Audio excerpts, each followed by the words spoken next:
سلام الله حبيبتي كريمات، نتمنى تكونوا لاباس وفي صحة جيدة. اليوم جيتكم فيديو وكالعادة، فيديو جديد، وصفة جديدة، وان شاء الله تنال اعجابكم. وما تبخلونيش حبيبتي الكريمات بلايك واشتراك وبارطاج باش تعمل فائدة ان شاء الله. كما راكم تشوفوا في الصورة، جينا بخبز التورتيلا ولا خبز التاكوس. كما راكم تشوفوا ولا اروع، وصفة ناجحة 100%. على بركة الله. بعد الصلاة على الحبيب المصطفى نبدأ في ريسيبيون. نجيبو فارينة على حسب أفراد العائلة، نزيدو عليها نص كاس، نص فنجان زيت عفوا، نديرو عليها ملح، سكر، ملعقة صغيرة سكر كما راكم تشوفوا في الصور. نزيدو عليها خميرة الخبز، وهذا يرجع على حساب حرارة المكان. كيما دوكا رانا حنا في الصيف ما تحتاج بزاف الخميرة. انا كنت هنايا الفارينة كيلت بهذا الكاس، على كيلت 4 كيسان. هنايا نطمو دوكا نبداو نطمو فيه بالماء سخون دافي ماشي سخون سخون. نستعمل الكاس هذا، عمرت كاس كومبلي ونشوف، باسكو كيما نقولوا الفارينة تختلف، كاينه اللي تشرب وكاينه اللي لا. انا نستعمل الكاس هذا ونبدا نطم في الفارينه تاعي ونشوف الا كانت محتاجه ما نعاود نزيد لها. انا خدت معايا كاس ونص هكاك.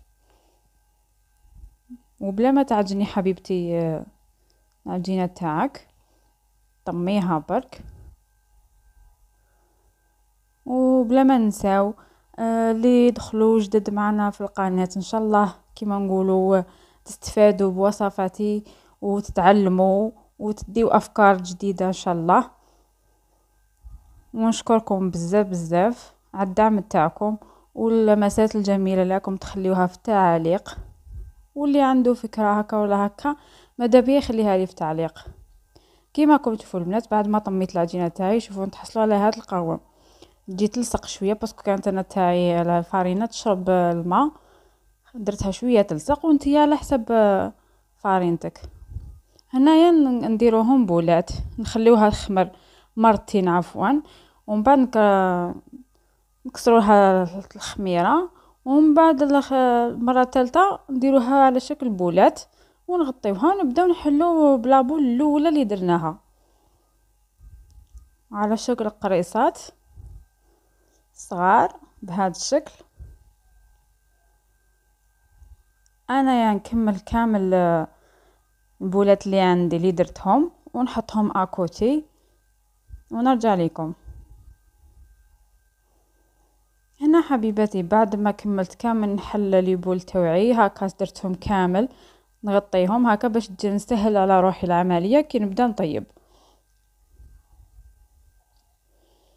وهنا نبدا نطيب عادي، نديرو طاجين تاعنا وشنو ما نكتروش النار. وكي غير كي تبدا دير لي بول هادو نعاودو نقلبوه الحبه. وهنايا غير كي طيب نديرو كيس بلاستيكي داخل طرشونه ونحطوه باش ما يبش معنا الخبز ديالنا. شوفوا كيفاش النتيجه، كيفاش يتنفخ. وصفه ناجحه 100%.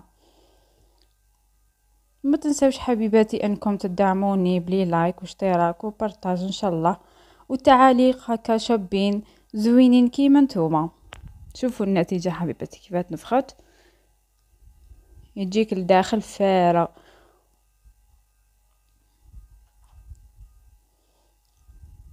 هذه هي النتيجة الأخيرة.